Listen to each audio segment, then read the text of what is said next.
ବନସ୍ତେ ଡାକିଲା ଗଜ, ବନସ୍ତେ ଡାକିଲା ଗଜ, ମୋ ଭାଇ ମୁଣ୍ଡରେ ସୁନା ମୁକୁଟ, ସୁନା ମୁକୁଟଲ ଦିଶୁଥାଏ ଚକ ଚକ, ବଉଳଲ ଦିଶୁଥାଏ ଚକ ଚକ।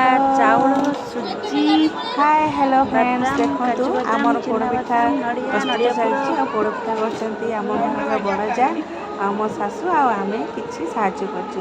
ତ ରଜରେ ତ ପୋଡ଼ପିଠା ନିଶ୍ଚୟ, ଏଇଟା ତ ଘରେ ଘରେ ସମସ୍ତଙ୍କର ହୁଏ। କିନ୍ତୁ ଗାଁରେ ଆଉ ଚୁଲିରେ ଆଉ ଗାଁ ଜିନିଷ ଯେମିତିକି ଆମର କଦଳୀ ପତ୍ର ହେଲା, ଘିଅ ହେଲା, ଚାଉଳ ଚୁନା ହେଲା, ନଡ଼ିଆ ପୁର ଦେଇ ଗୁଡ଼ ଦେଇ ଯେମିତି ଗାଁ ଇଏରେ କରିବାଟା, ଚୁଲି ଜିନିଷରେ ତା'ର ସ୍ୱାଦ ଟିକେ ଅନ୍ୟ ପ୍ରକାର ଥାଏ।